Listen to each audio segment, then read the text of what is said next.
Hello, my friends, and welcome to the 8th episode of We the Game Changers. I'm your host, Beth Knox, and today I'm talking with Karen Bryant. Hi, KB. Morning. It is so great to have you on this show. I have been really excited about this. We've been friends for a long time. We've worked together, and it was such, I think you even said it, it's like going down memory lane. I know. Talking about all these things. So it's going to be really fun.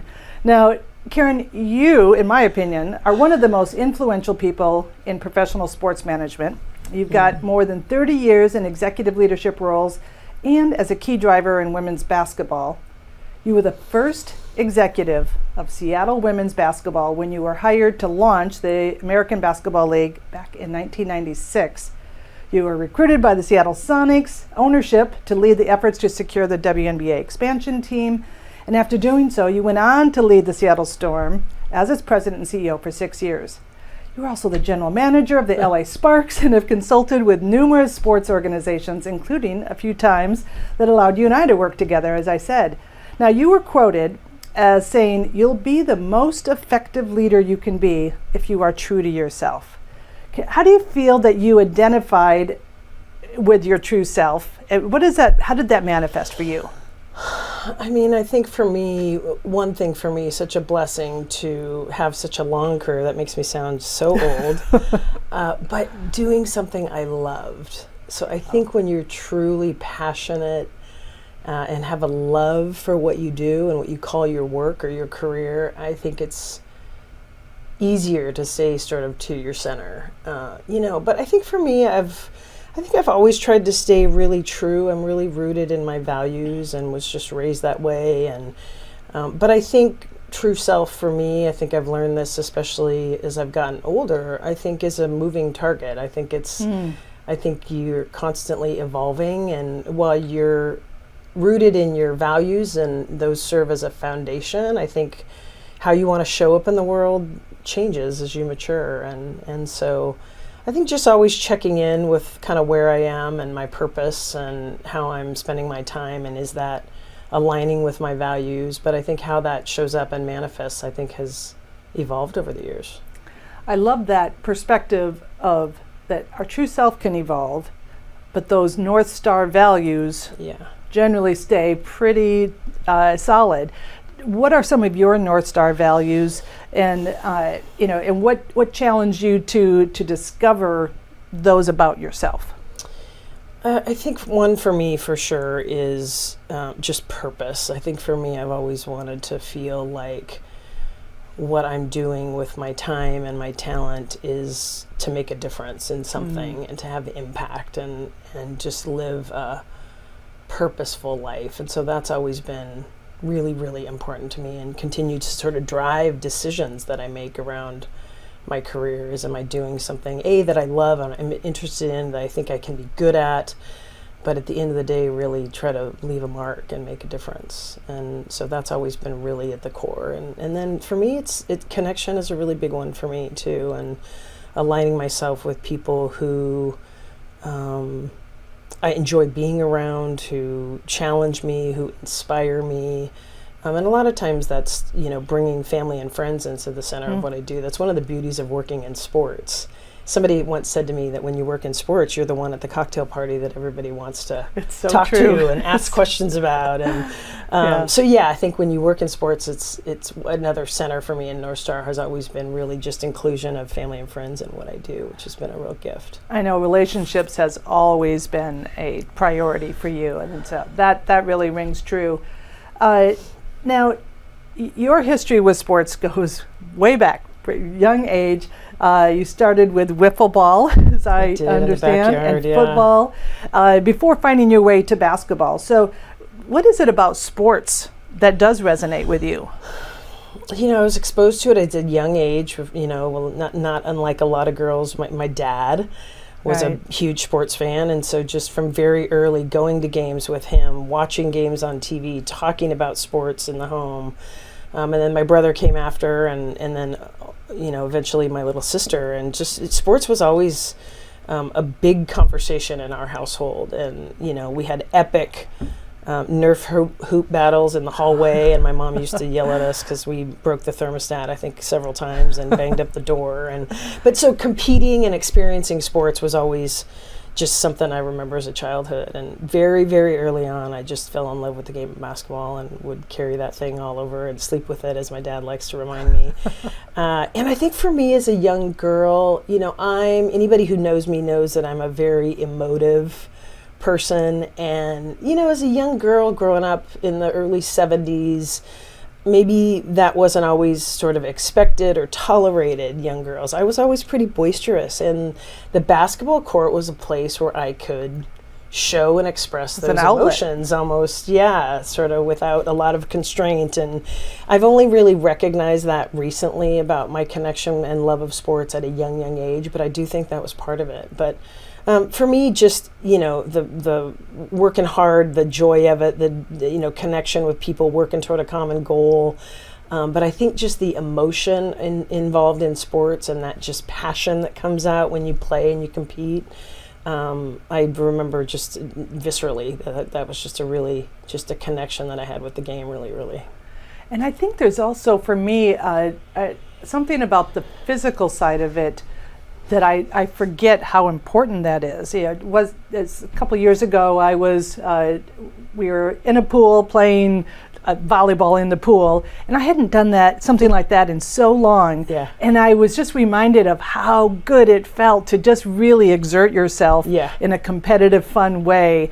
That physical piece is such a critical component of the emotion side of it as well. Yeah, and I think as I've gotten older and I'm 2 knee replacements removed, I've been thinking a lot lately about one of my goals is to compete again at something or feel that degree of competition. Now, whether that's me competing with myself or doing a Peloton challenge or whatever that might be, but the idea of just that you can't manufacture sort of that energy and adrenaline and emotion that you feel when you're truly working for something that has an outcome that's physical, and to do it with a group or a team would be fun. But I'm sort of missing in my life right now sort of that physical sort of aspect of really working hard towards something and achieving that in sort of a competitive environment.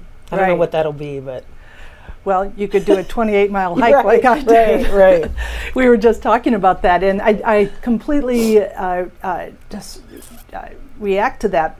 For me, the idea of setting a goal, and once I had made that commitment to do this 28-mile hike in one day, I didn't have a whole lot of time to train, but I also knew that you couldn't fudge that.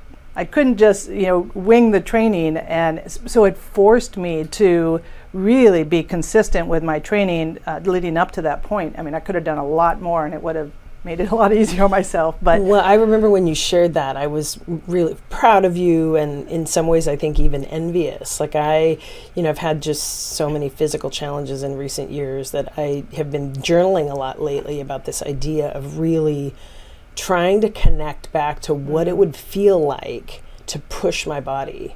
It's just been so long since I've done that. So I'm looking forward to that, and we'll see what that means. You'll get there. You'll get there. I know you're so committed to your PT. It's an important part of, I think, my mental health, too. And just being a lifelong athlete and trying to get back to that inner center. And exactly. Yeah. Now, KB, sports was not on your short list for a career early on. You went to University of Washington, got a degree in communications, and then you started coaching basketball. And then you got that incredible opportunity to disrupt the industry and launch the American Basketball League in Seattle. You got hired as an admin role, and just about a year later became the general manager of Seattle's team at just 28 years old. Did you feel prepared to meet that moment? And what did you learn from the chance to throw yourself into this role that in many ways you probably weren't prepared for? Yeah, talk about like memory lane. I have to think back on that. So actually I got my degree in communications, and I knew I wanted to work in sports, but I didn't know what, I didn't want to coach. I wanted to work sort of in the business side of sports. And so I decided on journalism and communications because I wanted to be a sports reporter. Okay. And so when I was getting ready to graduate, I started talking to the different TV stations about internships, and My spring of my senior year after basketball ended, I did a work-study program on campus just to earn a little extra money, and my dad had a connection and got me an internship with this woman who ran one of the construction departments on campus. She was an architect, but oversaw a lot of the capital projects on campus, building new buildings. Right. And so I had an opportunity to go work for a local TV station, or this woman, Janet Donaldson, who I speak of often when I talk about my career, gave me an opportunity to work with her on what became the physics astronomy building on the University of Washington campus, which at the time was one of the biggest construction projects the university had ever taken on, with a world-renowned architect named Caesar Pelli, and it was going to be sort of the cornerstone of the campus down there on Pacific. And so I ended up doing that, and I remember any big moment or decision in my life, I talk to close friends and your family, and I did so in that moment. And I remember thinking, and I've shared this with a lot of young people, the decision to do that ended up really being profound, because it wasn't necessarily about the industry I was working in, right. but it was more about, number one, who I was working for. And this woman took me under her wing and taught me more in 3 years than I think I probably learned in the next 10. Wow. But she really gave me the foundation, because she threw me in, just as they say, just enough rope to not hang myself. And I allowed me as a really young girl to learn how to manage a budget, learn how to solve problems. I worked on the construction sites with different contractors and architects, and we would stand around drawing tables trying to solve problems. And on construction sites, time is money. And I learned how to work in a highly, highly paced environment. And, that was just enough business acumen and experience. And had I gone to a television station, right, you I never don't would know have. that I would have been ready for the ABL, but I was literally sitting in a construction trailer on the University of Washington campus. I came back into the trailer, and there was one of those "while you were gone" pink phone memo right. pads, that I still have somewhere in my keepsake box.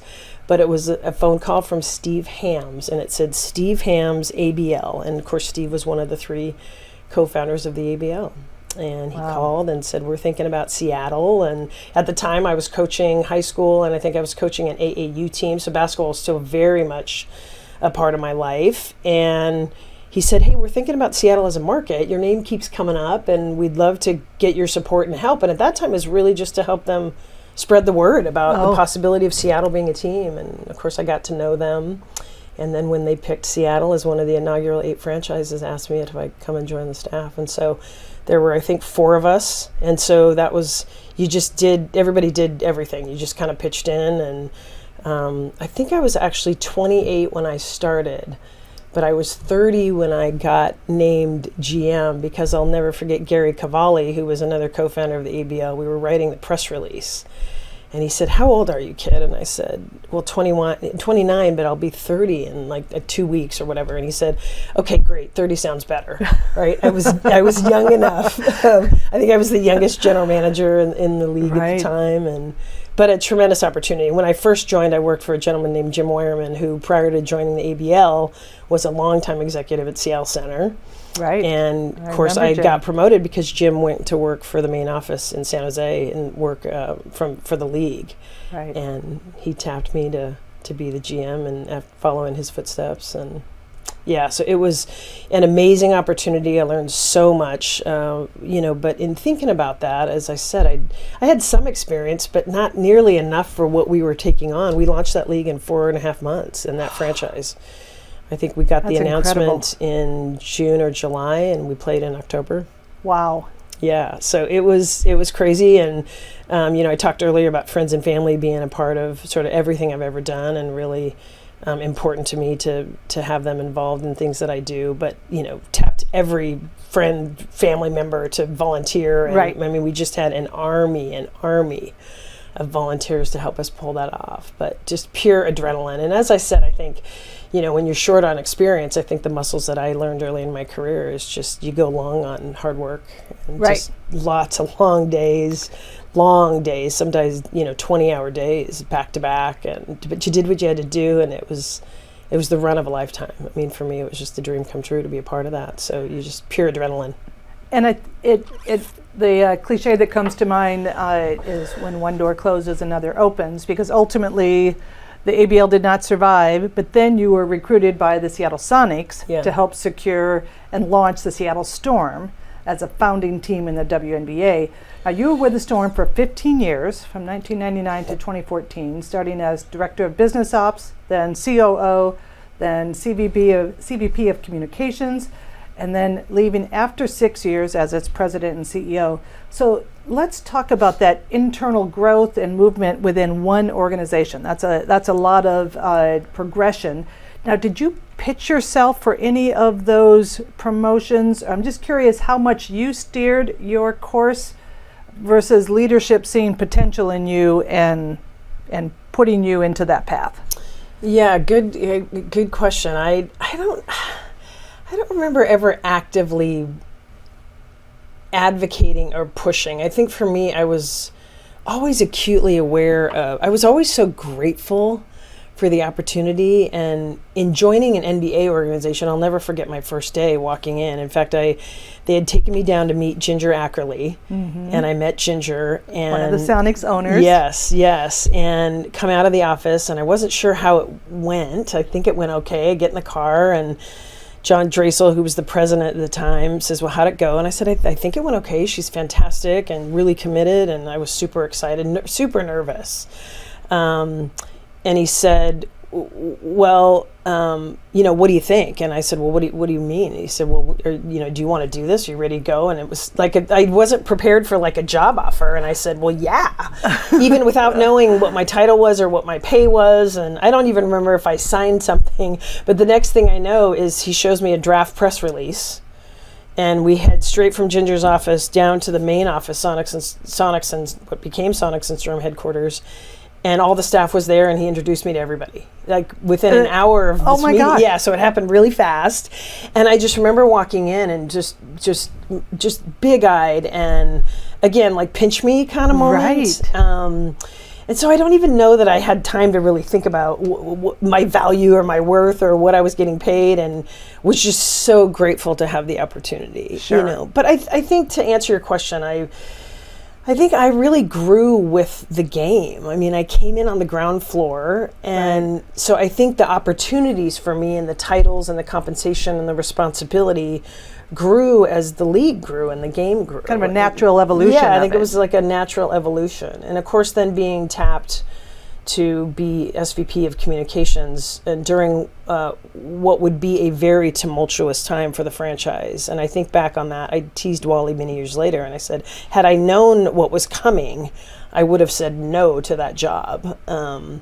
But I think at that point I had developed a really close relationship with him and Howard, who was the owner at the time. And I think there was a level of trust and confidence involved in that role. But yeah, that led to sort of what ended up being a pretty challenging time in my career. Right. Well, there was a lot that happened during that time. You successfully led the organization's transition from an NBA-affiliated team to an independently owned team in 2008. You positioned the Storm as one of the premier franchises in the WNBA. You were part of them winning 2 championships, saw more than 50% growth in team revenue. You secured a 4-year marketing partnership with Bing. That was just such a game-changer moment, which included logo rights on the team's jersey. And Seattle was only the 3rd team in the league history to secure a jersey partnership. I just find that fascinating. So I think I know that there was a lot of pressure on you in that time with all of that accomplishment.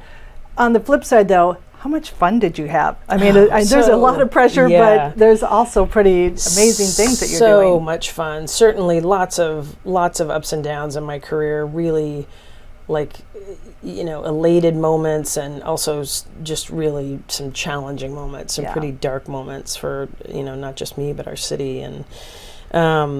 And lots of days where it felt like you're pushing a really, really heavy boulder up a really big mountain that just keeps growing, and the finish line just keeps moving. But yes, at the core of it, just tremendous amount of gratitude for the chance to do it.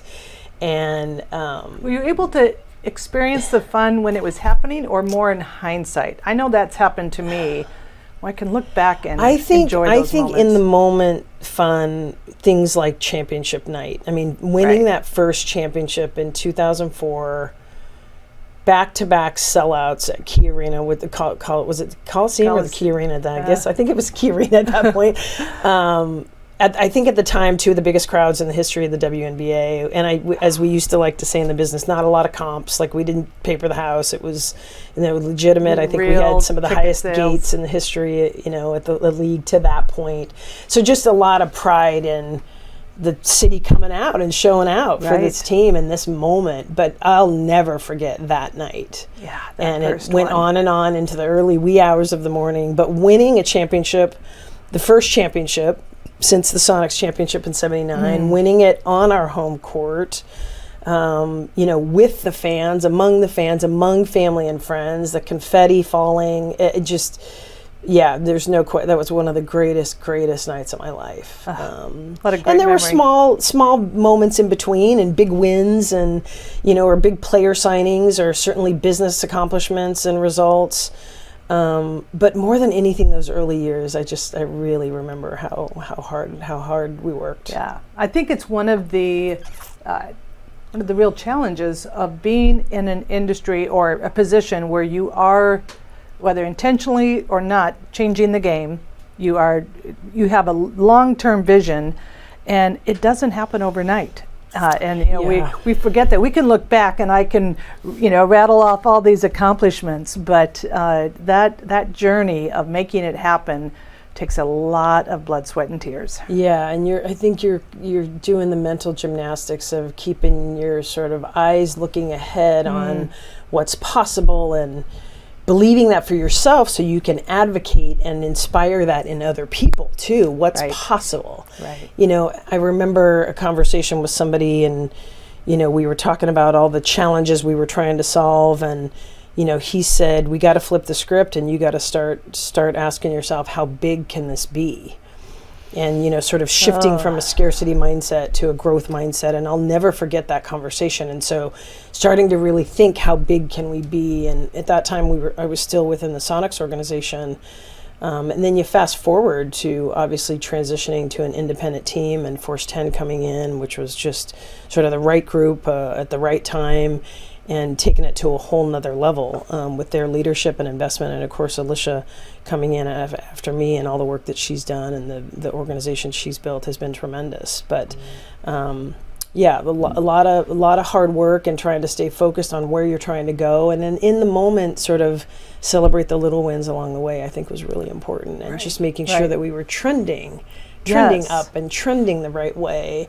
And of course, we had comparisons with other teams across the league, and always really proud that we were always among the top of the list in terms of where we performed relative to other franchises. So that was always not only encouraging for me and our staff, but also a really important proof point for the rest of the Sonics organization that, this women's sports thing can really be something, and it's worth your time and investment and resources. You saw the potential at that day. Well, and I think that for people with the long-term vision, where you're always that goalpost keeps moving, because what the opportunity is, what the potential is, it is really hard to celebrate the small wins along the way, because you're always thinking, but we're not there yet. But it's such an important process. It's such an important element along the way for your team to stay inspired and motivated, and for yourself. I know that I forget to take stock of the celebrations in the moment, but it's such and I think a driver. I think for most of us in sports, you're also you're a fan of the game too, and you're competitive. And let's be reminded, in the early days of the Storm, we weren't very good, right? We were 6-26 our first season, and 10-22 in our second season. Now, thankfully. Wow. That was back before the lottery, and so being the worst team in the league got us the number one pick in the draft. And of course, we drafted Sue and Lauren back to back, which ended up being the real catalyst for the legacy that is the Seattle Storm. Those two have everything to do with sort of how that franchise, just the trajectory, and obviously the championships, but certainly their value to this city and this organization and the league is well beyond trophies and banners. So shifting gears just a little bit, as you talked about even during that work study program at UW, you've been long through your career, part of a lot of high-stake negotiations. You've landed, you landed a multi-year partnership with the Pac-12 Conference to relocate the Women's Basketball Championship Tournament to Seattle, or Key Arena, and you negotiated a 10-year lease with the City of Seattle for the Storm as Key Arena's anchor tenant, just to name a couple.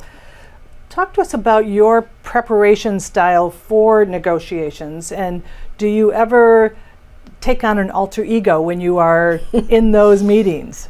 Gosh, ask the people on the other side of the table. Perhaps they would say so. I think for me, and it's hard to think back on sort of what my approach back was when I was in my 30s. I'm certainly significantly older than that now, and so it's hard to sort of separate what I do now versus maybe what I did then. But I do think I always had an appreciation for knowing and understanding who you're negotiating with. I think that is really fundamental. Being able to sort of see their side of the equation, I think always helps broker meaningful compromises and gets you to yes a lot more efficiently and maybe less painfully. So yeah, I think always trying to understand, being obviously very clear about what we're trying to accomplish.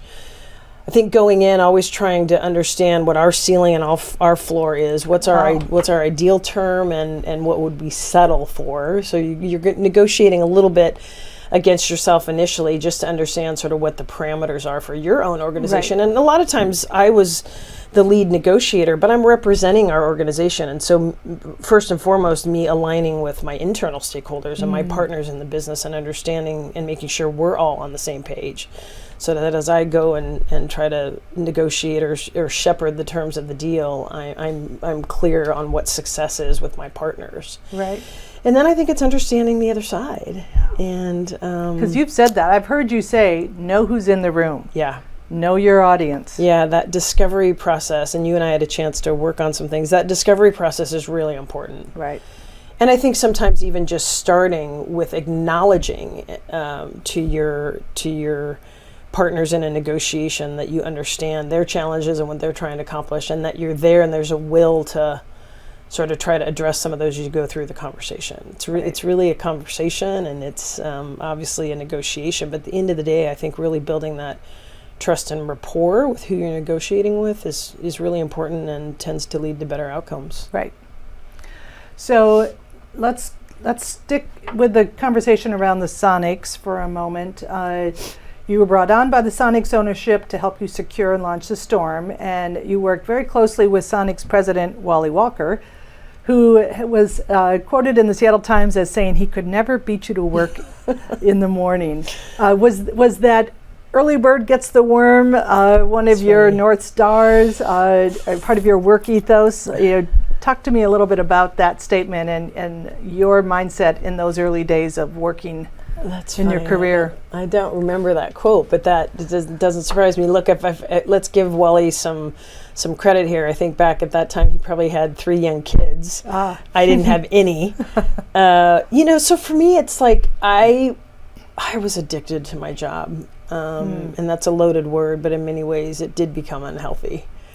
And I couldn't sleep. I mean, somebody gave me the tip of keeping a pad of paper on your nightstand and a pen, so that when you woke up you could at least write it down and let it go. This was before smartphones. Now we wake up and we put it in our phones, but I did that, and that would help. But a lot of times I would just get up and go to work because my brain was moving and I couldn't sleep anyway, and I'm keeping my partner up, and so I might as well just get in the car and go to the office and work. And back then we weren't as productive from home like now, the concept of like working from home. I mean, all my physical hard files were in the office, and so and I just also felt like, God, there's something I could be doing. There's something else I could be doing. As you get older, you start to reflect on that, and it's cliche, and we know the saying, work smarter, not harder. And I've certainly grown to appreciate that, and I've also certainly grown to appreciate the concept of burnout, because that's exactly what happened to me. And, I did overwork myself, and I'm sure toward the end there, before I made the decision to leave, I think I was not the best version of myself, partly because I was channeling my energy, and I was probably building on those muscles that I had in the early days of my career, where hard work really did sort of have a currency in terms of getting outcomes. And I think as I got older and the organization got bigger, and my role and effort and energy needed to shift a little bit as a leader. And I think I struggled to do that on my own, quite frankly. I think it's a tough transition, because that mindset of just work harder, work more, becomes a muscle memory. Yeah. And I know that I've been there too, where you suddenly, if I'm not working, I almost don't know what to do with myself. And I had one person ask me a few years ago, what are your hobbies? What do you like to do when you're not working? And I kind of froze, because I was like, I don't have a hobby. Yeah. I only work. And that was a kind of a pivotal moment for me, that I was at a point too where I had to find some of that balance. I think that muscle memory can be really difficult to transition out of. Yeah, and I think for me, we talk a little bit about my career journey. I think about this a little bit. The muscles and skills that I needed to be, in the early years of the Storm within the Sonics, I was really an individual contributor. Like, all the staff reported up to the Sonics execs. That changed over time. But those first several years, my job was really to be external. And then internally, it was about a lot of advocacy and fighting for time and resources from the executives that really controlled all the people and the talent and the time and the priorities and set the agendas. And so I built certain muscles and capabilities operating that way to be successful. Right. And ultimately, when the franchise became independent, and I remember saying to somebody, what was really different about that is I now found myself, everybody who walked in that door every day was there for the same reason and wanted to be there. That was not the case when we were embedded in the NBA franchise. And so I spent a lot of energy internally. Sure. And, when the Storm became independently owned and that was our sole focus, I think in many ways it was a little bit of a rocky road for me to figure out how to shift how I showed up and how I led. And that wasn't always efficient or pretty. So staying on that theme, I think in many businesses, the idea of other duties as assigned or additional duties is just a given. And you've worn many, many hats. In a leadership role, what advice would you give regarding inspiring your team into taking on these additional other duties, but also balancing what they need to do to be healthy? What are some lessons learned, I guess, takeaways now in hindsight? I was always one of those that was willing to do and sought out opportunities, because I always wanted to learn, and I knew experience matters. And so the more you do something, the more things you try, the better you get, and practice, So I was always somebody that sought out more, maybe to the detriment of other things, but that was always something that really kind of drove me, is always finding out where I could help or new things that I could learn. I used to ask all the time if I could sit in on certain planning sessions for things that might have been outside of my purview, but again, just opportunity to learn. And again, the more you understand the entire organization and what individual people do and what their challenges are and how they measure success, I think it ultimately made me a better teammate and a more effective advocate of the Storm within that bigger organization. Right.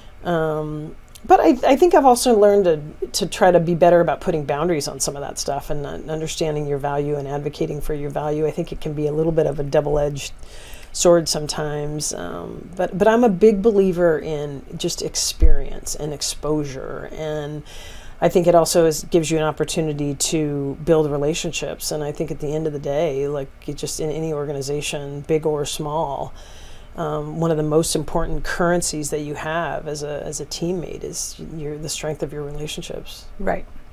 Well, and I do believe that the idea of being curious and willing to learn new things, that plays off in the long run in such valuable ways. I can remember early in my career, one of my mentors said, if it feels intimidating, it's just because you haven't done it yet. Yeah. And leaning into that and being willing to make mistakes and experience it, learn along the way, it becomes so much easier once you've started that. And that's, it's a hard one to remind yourself over and over of that, but it is true every time. When you try it, when you do it, then it becomes easier. It's that getting comfortable with being uncomfortable mindset. Yeah. I mean, I've probably taken one of the biggest leaps in my career with what I'm doing now, which jumping into venture capital and entrepreneurialism, which is something I've never done, which I think is the opposite side of the brain of being like an operator. And so, but I made an intentional choice to sort of say yes to join this team of people here, because I knew it was going to challenge me. And and maybe sort of getting back to our conversation earlier about wanting to really work myself and understand what my new limits are at my age and at this stage of my life. Maybe challenged to do that physically, but maybe in some ways my choice to join Treehouse Studios is a way of me pushing myself mentally and intellectually. Right. Because, oftentimes I sit in the room and I need a dictionary for words I don't understand or nomenclature, but I'm having the time of my life and feel good about the contributions I'm making for sure, but spend a lot of my minutes every day learning and connecting with new people that I never would have met in the industry that I was in, or at least the vertical that I was in. And so, just finding ways to grow and learn and connect with new people and challenge myself and still, again, stay true to those values of impact, but doing it in a little bit of a different arena. So this new path that you're on is really exciting. Tell us, since you brought it up, tell us more about that. What are some of the projects that you're excited about working on right now? Treehouse Studios is a venture studio focused on the sports industry, founded by a guy that I've known for a long, long time. He's been trying to get me to join him for at least a decade, and I finally said yes. But a local entrepreneur named Amit Ricky, CEO of Treehouse Studios, and he's assembled a really amazing team of people who are basically, we build companies.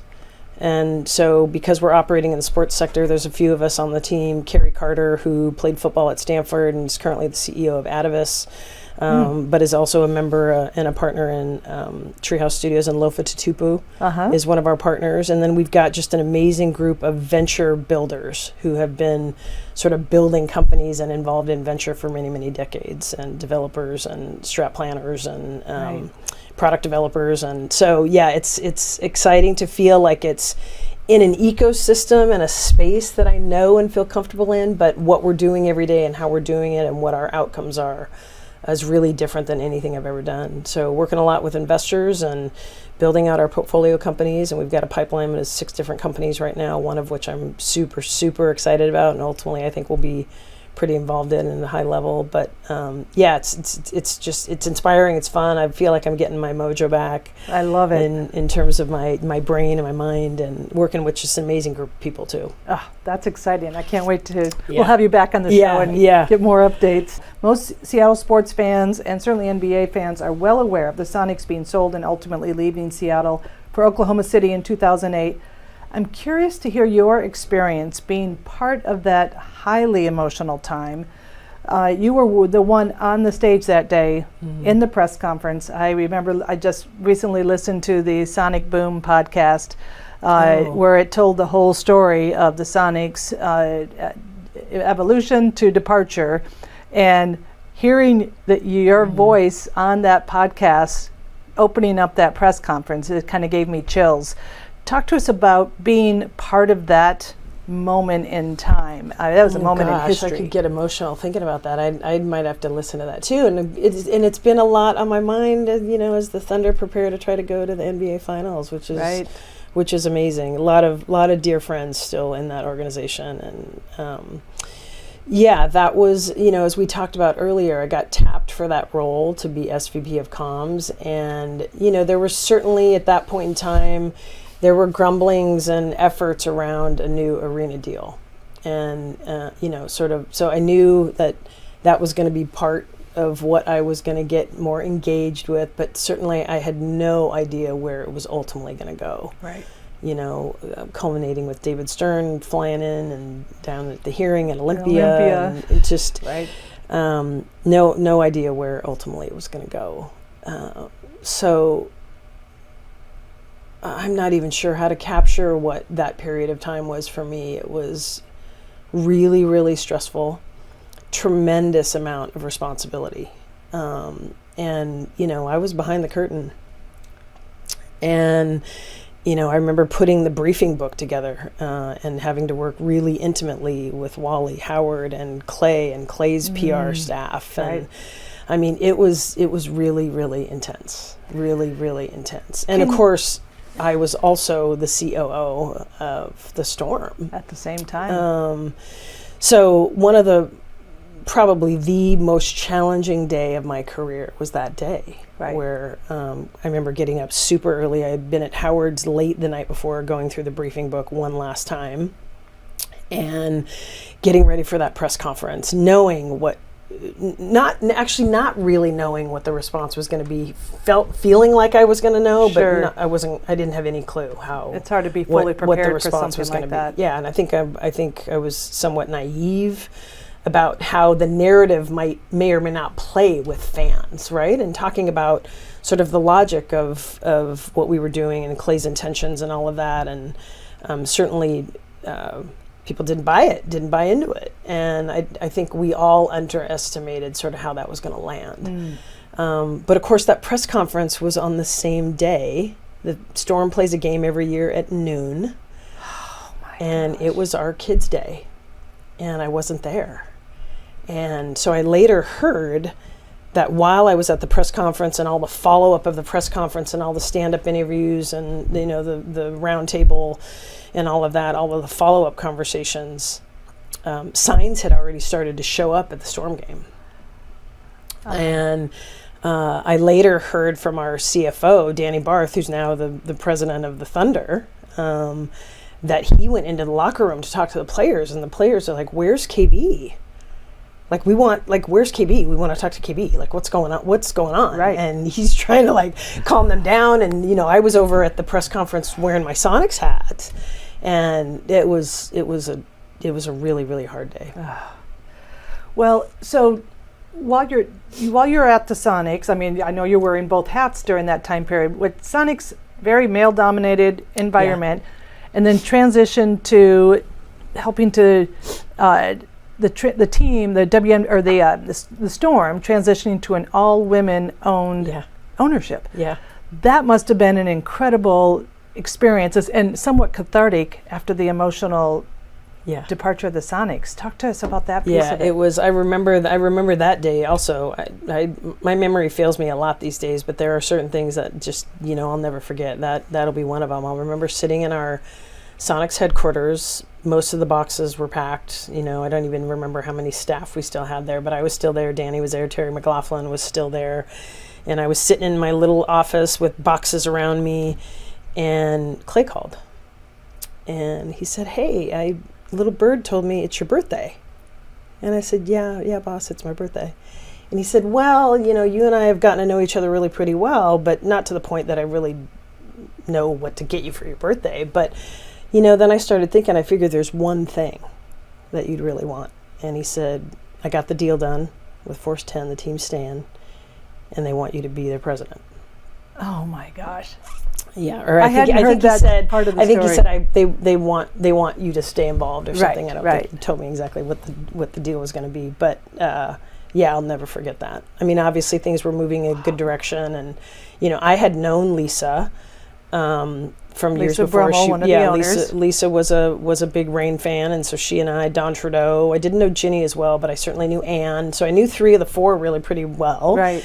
And, you know, wasn't involved directly in the negotiation, but there were relationships, and you know, I might have helped behind the scenes a little bit as much as I could, but that was a really, really exciting moment, and I was optimistic. Right. But you never know till you never know, and at that point, I'd made the decision I wasn't going to Oklahoma, like many of my friends, which was really sad to see them go as much as the team leaving.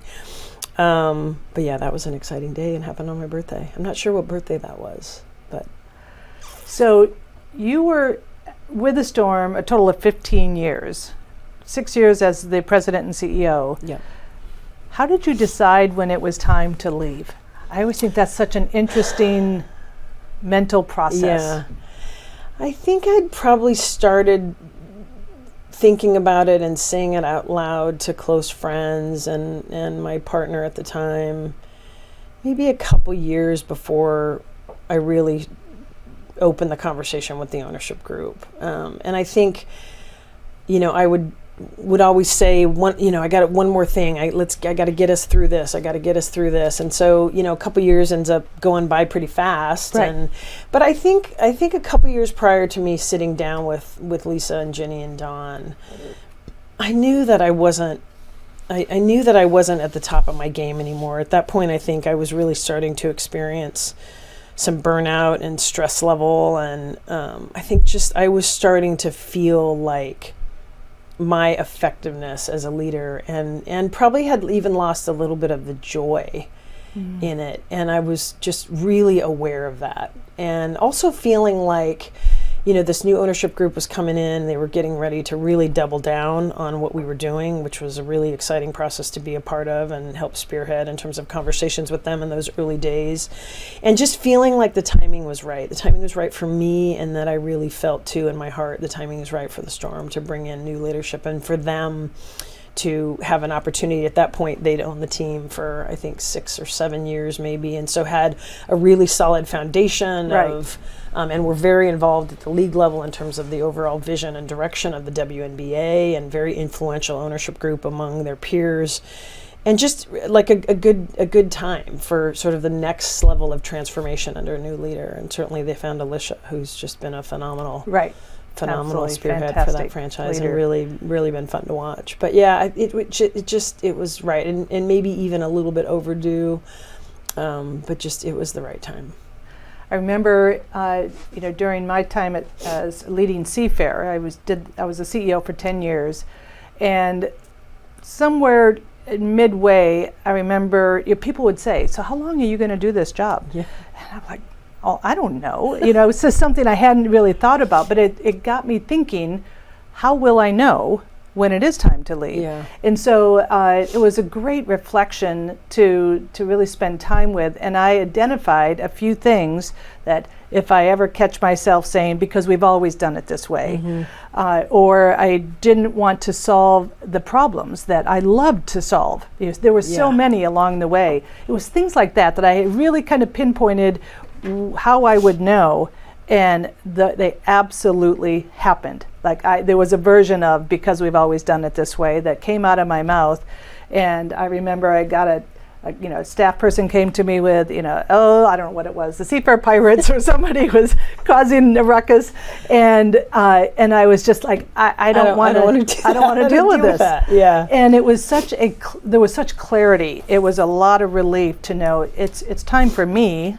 to move on. And to what you were saying, I really felt like it's time for Seafair to have new leadership, to be able to take it to the next level. Yeah. And I felt like that was my responsibility to the organization, was to allow new vision, new leadership, new energy to come into the fold. So I find that that's a really great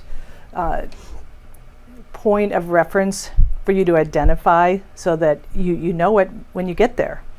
I think I also felt like when some of those same problems were come up, to stay on sort of along that vein, I think I was acutely aware that it needed new tactics, and I didn't know if I knew how to get there. I'd done things the same way for so long and had success.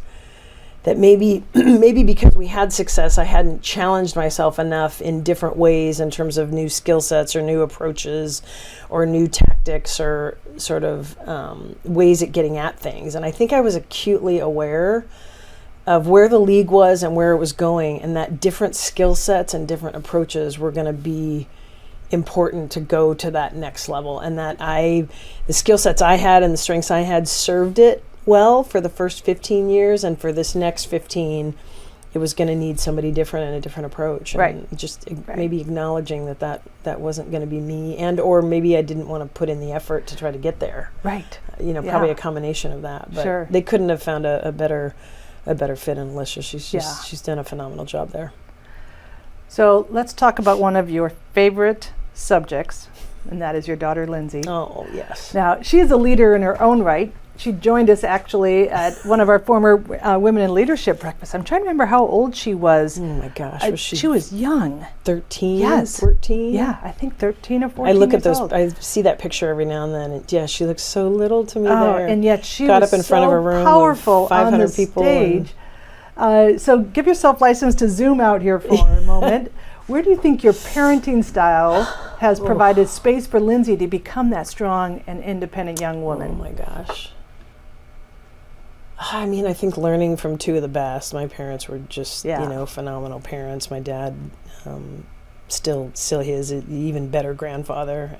We lost my mom a couple years ago.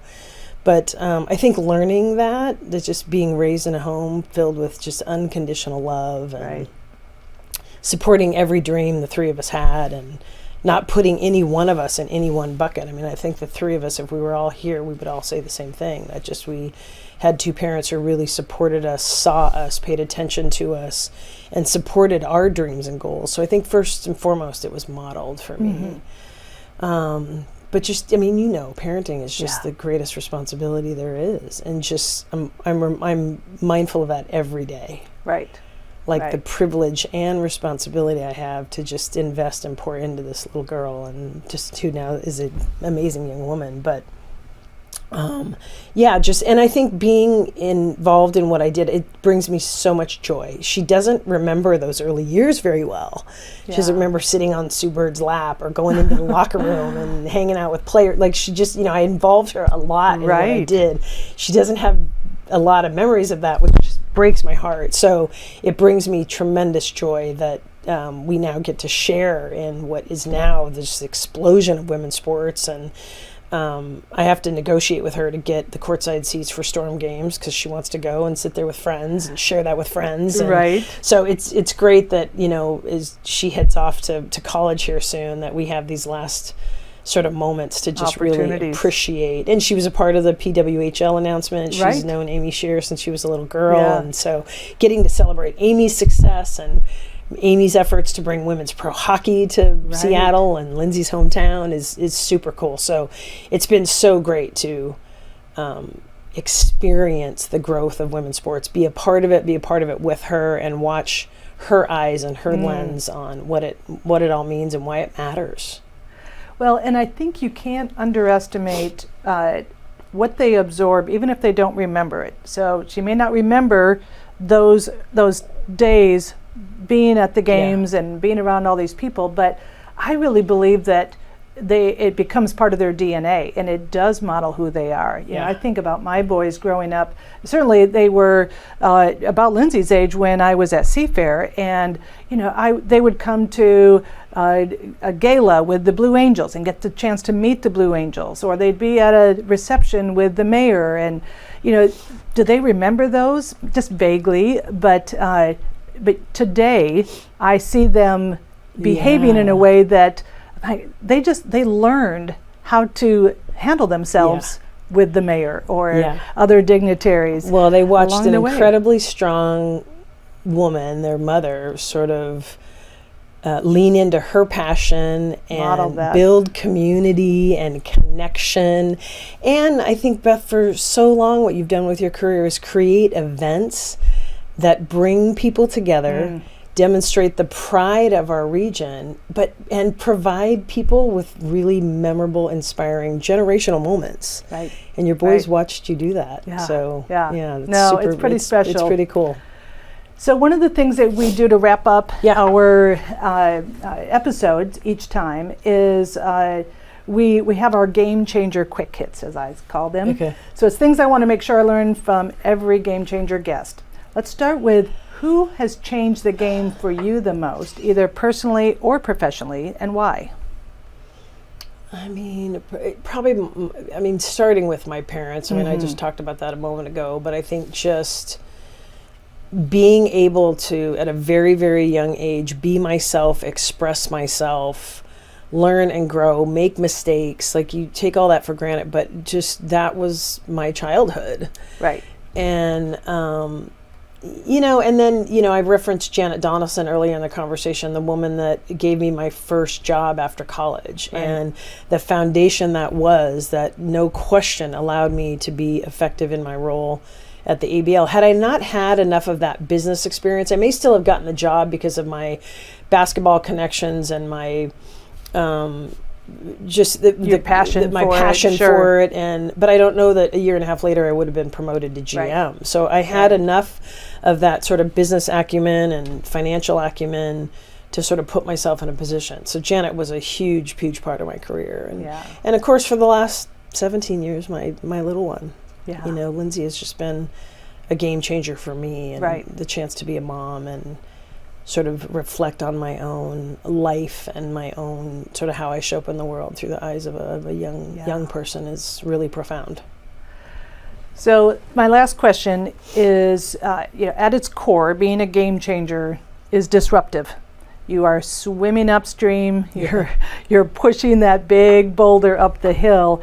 What advice would you give to young leaders who find themselves in that same stream, trying to make their way to make a change, make a difference in our world? What would you say now to them to really keep at that effort? Yeah, I think for me, hard work will always be foundational. So just continuing to sort of put out the effort and doing the hard things, and as maybe.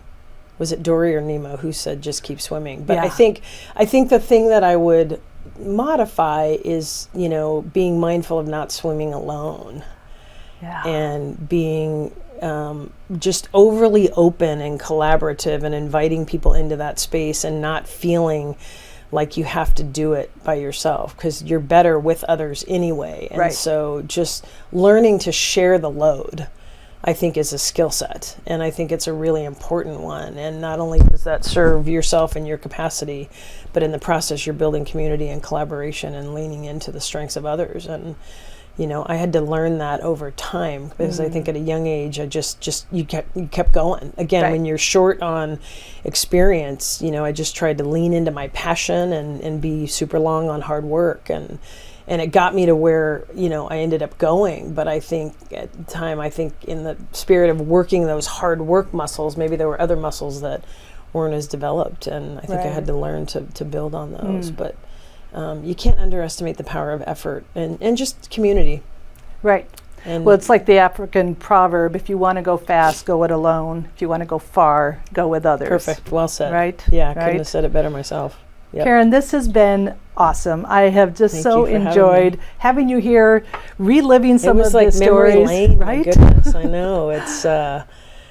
It's been a long career and such a dream. And again, the whole thing was sort of a pinch me journey. Just to be able to be involved in the basketball community in my hometown, the game I love, having the chance to work with Sonics legends in my role at the Sonics, and it was just incredible. I was there at the parade as a young girl, and so it was just an incredible. And then to be a part of bringing new heights of a game that I grew up loving, and really, in some ways, I often say basketball helped raise me. I mean, I am who I am because of the sport of basketball, and so having a chance to be a part of that as a professional journey was a blessing. I love it. Well, keep changing the game. Yeah. Appreciate you very much. Thanks so much for being on episode number 8 of We the Game Changers. Thanks for having me. Thanks for joining us for this episode of We the Game Changers, a production of the Seattle Sports Commission with support from Metamora Productions. Please subscribe wherever you get your podcasts. From the Seattle Sports Commission, I'm your host, Beth Knox, and here's to the power of sports.